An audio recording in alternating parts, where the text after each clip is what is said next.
Donc c'est un mashup entre Game of Thrones et les séries historiques à la Tudor, etc. Il n'y a pas de vrai joint dans la série. C'est pas très très fluide en fait, il y a beaucoup de grands tableaux, mais on n'a pas l'impression que ça avance. C'est dommage, c'est censé être une série d'aventures, de magie, de fantastique, mais il se passe rien, quoi. Juste pour dire que je trouvais qu'Agent Carter, enfin pour moi, manquait quand même un peu de sel et que j'ai l'impression que voilà, c'est un peu lassant. Non, pour moi, Galavant, c'est un peu le rayon de soleil de ce début 2015. C'est à la fin, c'est à la fin une comédie musicale, enfin, il y a plein de trucs. C'est un trop plein, il y a un trop plein de trucs. Excessif dans tout. Bah, on va enchaîner avec une série tout à fait différente, 12 Monkeys. Que je n'ai pas vu, donc je vais laisser que tu n'as pas vu et qui est donc une adaptation de l'Armée des 12 singes qui était aussi une adaptation de La Jetée. Alors, je veux dire quand même, La Jetée c'était formidable, je vous conseille vraiment de le voir. C'est un film pas facile, un moyen métrage pas facile. Et l'Armée des 12 singes est un de mes films cultes. Donc c'est aussi une raison pour laquelle je voulais pas regarder tout le monde. D'accord, donc pour toi ça sera non. Par principe, ce serait. Non, si, je vais la regarder à un moment donné, mais c'est juste que l'Armée des 12 singes, c'est juste un chef-d'œuvre, quoi. J'ai un peu de mal à ce qu'on touche à ça. Romain, est-ce qu'on peut être à la hauteur d'un film culte? Est-ce que c'était utile? Je pense que c'est pas l'intention des créateurs de la série d'être à la hauteur de l'Armée des 12 singes. Ils prennent une voie différente, moins dans l'émotionnel, moins dans la folie, plus dans la science-fiction pure avec le voyage dans le temps.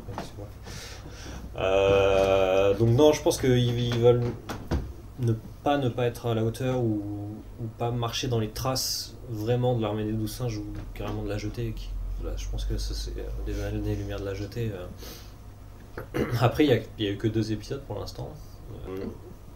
Donc on ne sait pas si ça va suivre les mêmes traces. Pour l'instant, on ne parle pas d'image dans la mémoire du personnage principal qui le hante depuis des années. Il n'y a pas du tout ça. Donc ce côté-là émotionnel ou ce côté... je pense qu'ils l'ont mis complètement de côté. Non, je trouve le pilote plutôt réussi. Il y a encore une fois Zeljko Ivanek qui est partout, absolument dans le même rôle. Le personnage principal n'est pas terrible. Aucun charisme. Oui, il n'a pas beaucoup de charisme pour l'instant. Pour l'instant, je pense qu'il peut s'affirmer par la suite. Non, je pense que ça c'est complètement différent de l'Armée des 12 singes. Je pense qu'on est obligé de comparer parce que voilà, c'est une adaptation, mais je pense que ça va dans une autre voie. La relation entre les 2 personnages, donc le héros Cole et je ne sais plus comment s'appelle le personnage Cassandra, qui est un peu différente, je trouve, que le film. Parce que dans le film, au début, elle est complètement paniquée par ce mec qui sort de nulle part et au final, elle finit par le comprendre, par le suivre dans sa folie ou dans le suivre dans ses idées.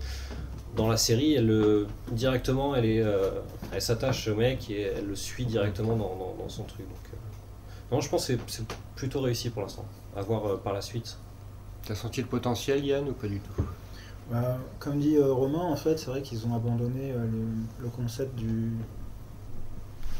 de l'homme qui assiste à sa propre mort, en fait, c'est-à-dire un truc cyclique, en fait. Et finalement, c'est vrai que pour une série, ça n'allait pas fonctionner. Donc ils l'ont mis de côté. Et en fait, je trouve que c'est un peu comme Fargo, en fait, c'est-à-dire qu'ils ont pris les personnages et puis ils ont un peu réarrangé. C'est pas mal dans l'idée, quoi, je trouve. Après, moi, ce qui m'a gêné, c'est plus les aspects plus science-fiction, notamment l'histoire des 2 montres. Oui, qui prend beaucoup de temps. Justement, voilà, par rapport au film, une grosse différence. Dans le film, je pense que le paradoxe temporel n'existe pas pour eux. S'ils trouvent une cure au virus, ça ne change pas forcément le monde.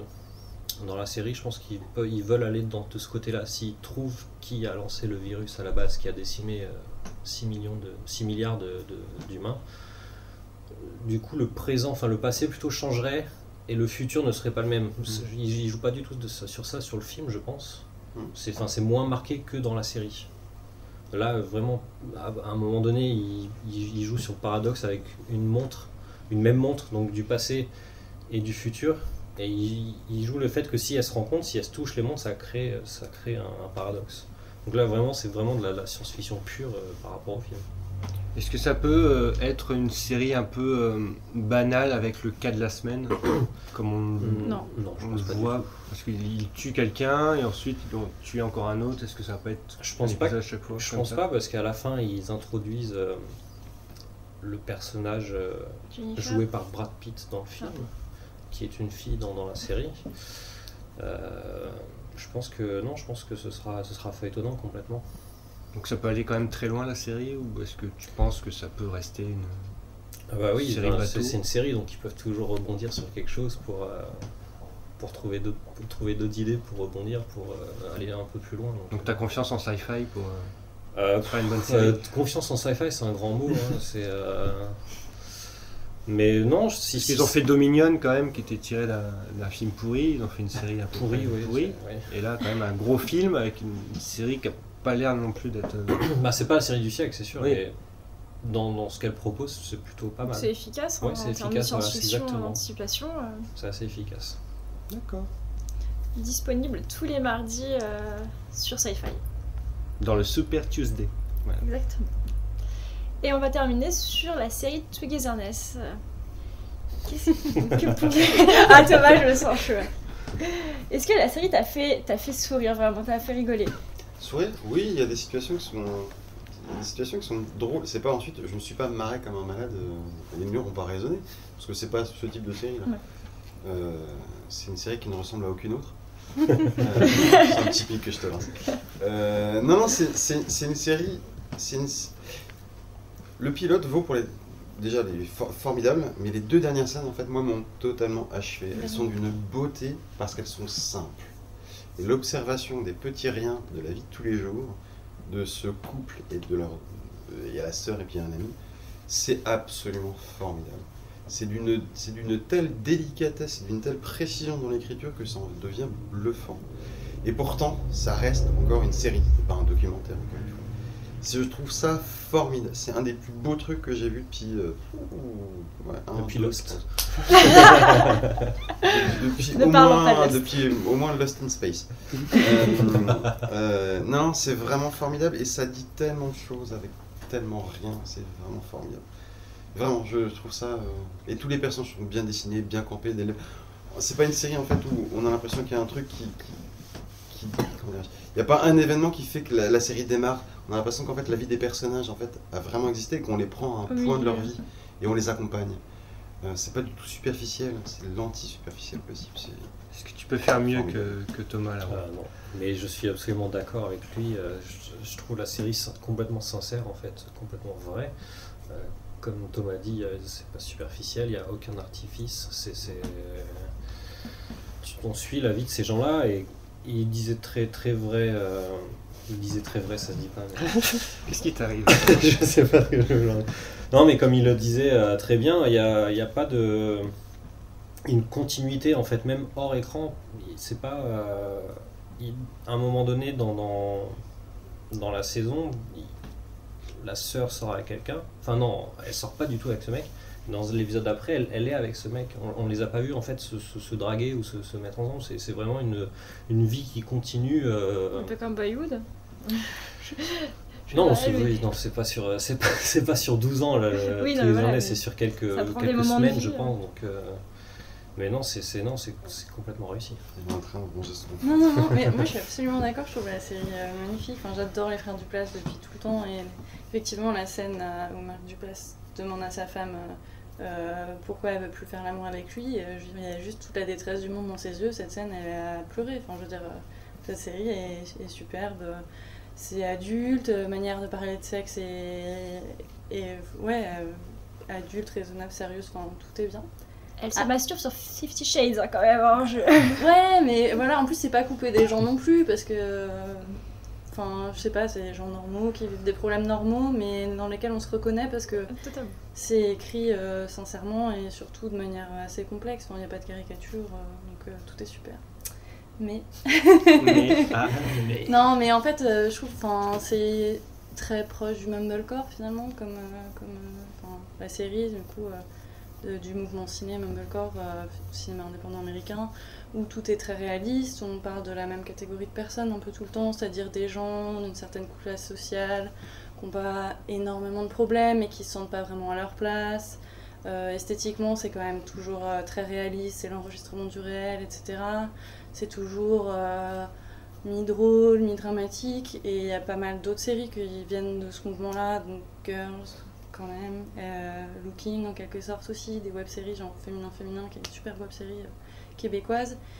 Et j'espère juste que les bonnes séries vont pas s'enfermer là-dedans, parce que le cinéma indépendant est pour moi un peu en train de s'enfermer dans ce mouvement-là, et j'espère juste que les séries vont pas faire la même chose, parce que tous ces gens sont talentueux et toutes leurs séries sont superbes. Enfin, moi j'adore Girls, j'adore Togetherness. Tu parles de combien de séries là qui sont dans ce genre?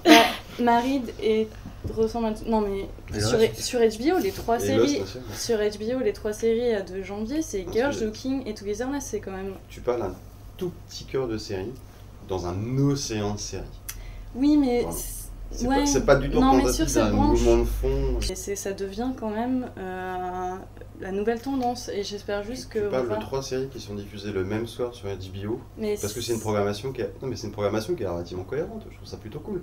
Le dimanche soir t'as ça sur HBO, et puis un autre soir t'auras Game of Thrones. Juste à l'opposé total. Et tu parles de... Je t'attaque, je suis désolé. De Togetherness, de Girls, de Looking, etc., qui sont 3 séries que j'aime beaucoup. Ok, mais... Il y a combien de séries qui sont diffusées network et câble? Enfin, je suis pas un mouvement de fond, c'est pas en train d'envahir les écrans. Non, par contre, ils sont en train de creuser un genre qui est en train de s'imposer à la télévision, et c'est très bien comme ça. Il s'est pas non plus imposé au cinéma, parce que ça encore, c'est une toute petite frange du cinéma indépendant qui ressemble pas du tout au reste du cinéma indépendant. C'est pas Man Seeking Woman, dont on va parler après, ne ressemble pas du tout à ça. Arrêtez de faire notre boulot, merde. Je suis désolé. Yann? Sur Togetherness, je suis quand même un peu d'accord avec Sophie. Ah, que... tu vois? Mais on a le droit de pas être d'accord avec toi, mais on a le droit d'avoir tort. Hein, c'est pas non, mais possible. je suis d'accord aussi avec Thomas sur le fait que les 3 Je séries, suis d'accord avec tout le monde. les 3 séries font une belle soirée. Ça marche bien, mais bon, en fait, Togetherness, ce que je reproche, c'est que bon, c'est vrai, d'accord, ils sont proches de l'émotion, ils sont bien sur les personnages, mais les personnages, on va dire, c'est les moins intéressants des séries HBO, c'est-à-dire que c'est des gens assez bourrus, qui n'ont pas forcément des choses splendides à raconter, quoi. Donc, bon, à choisir, c'est vrai. Bon, les filles de Girls m'énervent, mais j'ai envie de savoir ce qu'elles vont faire, quoi. Les garçons de Looking, ils font tout le temps la fête, c'est un peu extrême, mais j'aime bien aussi voir ce qu'ils font. Et par contre, Togetherness, les gars, bon, le couple me passionne pas, quoi. Autant celui de Married, avec des enfants aussi, je trouvais plus intéressant, il y avait une dynamique, notamment du duo, du père et de la mère. Autant là, Togetherness, pour l'instant je suis pas convaincu, bon, j'ai qu'un épisode, hein, mais pour l'instant je trouve pas que... Enfin, c'est pas les thèmes les plus passionnants, quoi, on va dire. C'est presque un peu limite déprimant. Ouais, c'est tellement plus entré dans la réalité. Ils sont ours, quoi, ils sont... Je sais pas du tout trouvé ça déprimant. C'est horrible. C'est une goût de série. Mais non, mais moi, même la première scène où en fait il a envie de faire l'amour avec sa femme veut pas, il commence à se branler. Enfin, mais... Moi j'ai pas trouvé ça déprimant. De quoi? Non, c'est ce côté-là, non, c'était plus la touche humoristique là, mais. Ouais, non, mais je sais pas, moi j'ai pas trouvé ça déprimant. Ouais, c'est pas déprimant ou feel good ou quoi, c'est juste une tranche de vie de ces personnes-là qu'on suit comme ça. Je sais pas. Mais je comprends ce que tu disais, hein, sur le fait qu'il y ait beaucoup de séries qui se ressemblent, entre guillemets beaucoup, je peux comprendre. C'est juste, je trouve ça bien justement qu'il y ait une sorte de mouvement. Je veux pas dire que beaucoup de séries se ressemblent, je dis sur cet axe-là de séries avec des créateurs qui viennent proposer leur propre projet, il commence à y avoir une ressemblance. Mais évidemment, toutes les séries sont pas... En parlant de série qui est proche du réel, Man Seeking Woman. Très proche. La série là, hyper réaliste possible. Alors est-ce que tu peux nous... Me demande pas pitcher. Oui, si, voilà, je veux dire le pitch de la série. C'est impossible à pitcher. C'est un homme qui vient de sortir d'une pseudo-longue relation, ouais, c'est pas trop 3 ans. et qui est totalement traumatisé par le fait d'être célibataire et qui essaie de retrouver une femme, enfin voilà, d'être en couple. Et son premier rendez-vous est avec une femme troll. Littéralement. Voilà. Littéralement une troll. Tout ça, avec des sentiments en plus. Hein, motif, la troll. Et à partir du moment où, en fait, ce qui est très drôle, c'est qu'en fait, c'est que ça commence comme une série, on va dire, dans cet ordre-là. Et à un moment donné, on voit une troll, et on se dit, mais... une troll. troll dans la poubelle en face. Ça commence aussi avec des... Il reçoit la pluie sur lui. Non, c'est pas la pluie, c'est quoi? C'est le corbeau ou des pigeons, etc. Des pigeons qui lui tombent dessus. À la limite, tu vois, moi, je l'ai effacé ça parce que l'image du troll était tellement genre... le troll. Et en fait, à partir de ce moment-là, tu te dis... Et c'est donc ce que tu dis très juste, on peut se demander si c'était son imagination ou pas. Et en fait, non, c'est vraiment réaliste, c'est vraiment un troll, quoi. Et c'est normal pour tout le monde autour. Donc à partir de ce moment-là, quand le contrat de lecture, il est donné dès le départ. Et on comprend que c'est une série où, en fait, tout est possible. Et ils arrivent à rester dans un cadre où tout est possible, mais un cadre relativement limité. C'est absolument génial. Enfin, je trouve ça, mais il y a une fête avec Adolf Hitler. Et ça, chaise roulante. Faire ça dans un pilote, c'est... Ouais, j'ai ça, ouais. What the fuck total, c'est formidable. Et vous le saviez en commençant la série? Qu'il y avait Adolf Hitler? Non, mais... C'est vrai que c'était cet univers-là qui... Moi, je l'ai vu dans le trailer.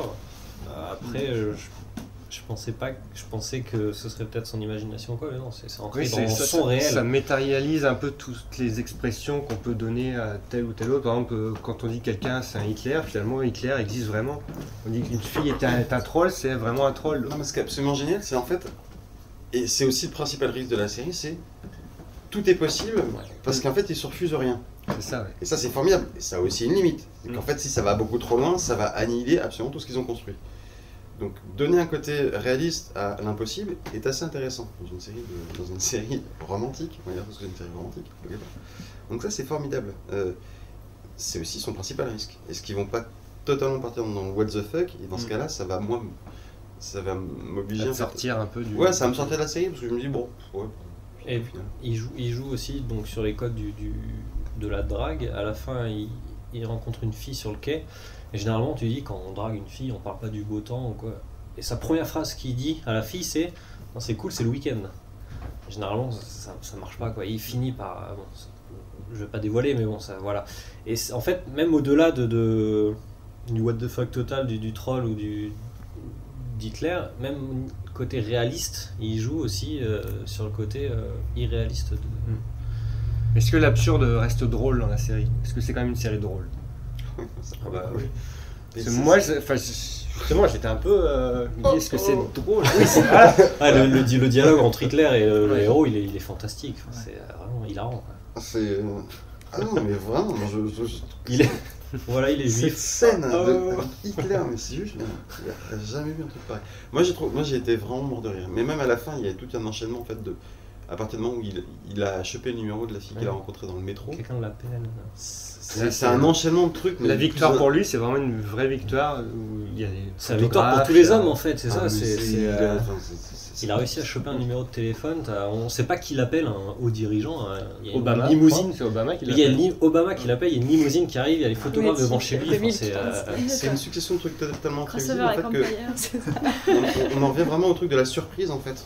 À partir du moment où tout est possible, tout peut te surprendre. Et ça, c'est absolument génial comme dynamique comique. Vraiment. Ouais, mais on le voit, par exemple, dans une série différente, dans Community où tout est possible, ça peut aussi dégager le spectateur de la série, quoi. Là, est-ce que on est d'accord dès le pilote que on aura ce côté absurde dans la série tout le temps?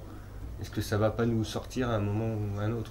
Est-ce qu'on accepte le postulat que tout est possible? Je pense que tout le monde ne va pas aimer le pilote de Mad City Woman, ça oui. c'est sûr. Ensuite, Community en fin de saison 5 ne ressemble absolument pas à Community de saison 1. Mais vraiment pas. Oui. Mais vraiment pas. À un moment donné, ils se sont dit, on peut écrire notre série en parlant de nous-mêmes et en faisant n'importe quoi. Elle est devenue méta avec le temps. Community assez vite, mais quand même avec le temps.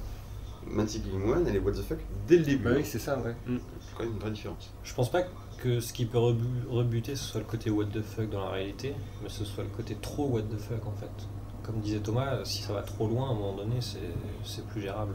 Ce Community a fait ça, ils se sont dit on s'en fout, plus personne va venir nous regarder, donc on peut garder nos fans. Community, ça reste quand même réaliste dans une certaine mesure par rapport à Mad City Woman. Il va pas y avoir un dinosaure qui va arriver dans la réalité. Mad City Woman, c'est absurde dès le départ. Oui. Voilà. Donc les deux... Mais je peux comprendre ton parallèle avec Community. Mad City Woman, en fait, vraiment, c'est une série qui va pas plaire à grand monde, mais à ceux à qui ça va plaire, ça va... Faut pas être hermétique, ouais, l'absurde, quoi. Vraiment, le surréaliste. Ah oui, alors, faut accepter que mais ça joue. En fait, je trouve que ça dit quelque chose. C'est pas juste pour faire rire, en fait. notamment l'histoire du troll, c'est fantastique parce que il est avec un troll et tout le monde autour ne la voit pas comme un troll. Et à un moment, il lui dit c'est un troll. Et là, tout le monde fait oh. Et ça c'est génial. C'est politiquement correct. C'est une critique du politiquement correct. Bah voilà, c'est que ça. Si, c'est un troll. Oui, il y a un message derrière. On le voit, mais faut pas le dire. Enfin, je trouve que c'est des. C'est une série qui est passée. Même dans les scènes de romance où quand le réel est vraiment réel, je trouve que même ça réussit quand même à nous toucher. Parce que Jay Baruchel est quand même, voilà, sa candeur qui joue vachement bien le personnage. Quoi. C'est comme la scène avec Hitler. Ouais. Qui peut se permettre Ben nous on va le faire. Ouais, on va parler d'Hitler et on emmerde le politiquement correct. Cool, super, allez-y. On va peut-être passer au petit tour de table. Comme début 2015, on a eu aussi le retour de quelques séries fétiches, on va dire. Thomas, dis-nous, quelle série pour toi t'as marqué, quel retour t'as marqué, que ce soit en positif ou en négatif, évidemment. Non, j'ai dit trop de trucs négatifs, on va dire un truc positif. Girls, le début de la saison 4 de Girls, que je trouve vraiment formidable. Girls, c'est une série irritante, je disais que les personnes sont faites t'énerver, mais ça fait partie du concept du truc. Même si moi, en fait, il mérite pas autant que ma compagne, par exemple, elle peut pas regarder parce qu'elle l'énerve. Moi, je trouve ça formidable. Mais le début de la saison 4 de Girls est vraiment formidable. Vraiment. C'est une série qui on s'en rend peut-être pas compte, mais qui évolue, mais tellement. Voilà, donc Girls saison 4, le retour marquant pour moi. Romain, je suis d'accord avec Girls. Et je dirais Person of Interest, qui a terminé sa trilogie d'épisodes de façon absolument fantastique. Vraiment exceptionnel. Ils ont repris depuis septembre. Oui, mais ça a repris la saison. C'est qu'on repris vraiment là en janvier. Girls et je veux dire Galavante quoi, qui a commencé là. Sinon, au niveau des reprises, je sais pas. Girls, je pense. Vraiment. J'ai pas commencé encore des reprises. Je suis à finir les nouveautés. Girls. J'ai Girls qui m'attend et The Good Wife, c'est mes 3 qui sont en attente quand je vais partir de ce canapé. Yann moi c'est Broadchurch en fait la reprise. Je trouve que je voyais pas trop comment ils allaient repartir en saison 2 et en fait ils ont transformé la série d'un whodunit à une série judiciaire en fait. Et c'était pas évident et je trouve qu'il y a quelque chose d'intéressant. Enfin pour l'instant je trouve que c'est bien parti. On va voir, c'est toujours assez délicat. C'est une série qui marche vraiment au haletant quoi. À l'émotion, donc c'est toujours un peu sur la tangente, mais je pense que c'est vraiment une bonne reprise. Tom ? La reprise de Helix est totalement jouissive, c'est-à-dire autant la saison 1 était complètement ratée, c'était vraiment un pétard mouillé, mais on sentait le potentiel et là ils se sont dit mais on va y aller franco quoi, c'est-à-dire que on va faire des jumpscares toutes les 5 minutes, dès qu'on a une idée on va la mettre. Mais là, on sait vraiment où est-ce qu'ils vont aller. Enfin, j'espère pour eux. Changement de décor, changement de personnage. En plus, c'est vachement bien foutu. Je trouve que les transitions, enfin, je vais pas spoiler, mais les transitions entre les scènes, c'est vraiment très bien trouvé. Non, franchement, c'est très très fun. Elodie ? Moi, c'est Looking. Alors, la reprise était un petit peu too much, j'ai trouvé. Mais c'était un peu un plaisir de retrouver ces personnages. Ouais. Eh bien, merci Thomas de nous avoir supportés. Oh oui, c'était marrant. On remercie Romain, Sophie et Yann. On était au 9e ciel à Paris. N'oubliez pas de nous partager avec le hashtag Serial Causeur. Et nous rejoindre sur Facebook. On a une page Facebook, exactement. Et on vous dit à bientôt. Et merci de nous suivre.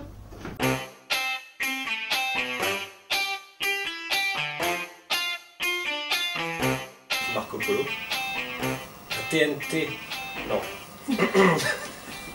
Les rats de bibliothèque. Je le refais. Les rats de bibliothèque résolvent des mystères surnaturels.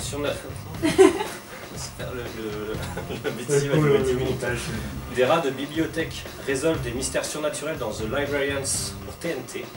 Mais 2015 sera également une année tout en musique, puisqu'on pousse la... Oh le bordel. 2015 sera également une... Mais... Pas du tout, c'est pas... Et on rappe en famille. Non. On va reprendre la phrase depuis le début. En chantant aussi. Oui. Mais 2015 sera également une année musicale, puisqu'on poussera la chansonnette avec... Non, puisqu'on pousse... Méga...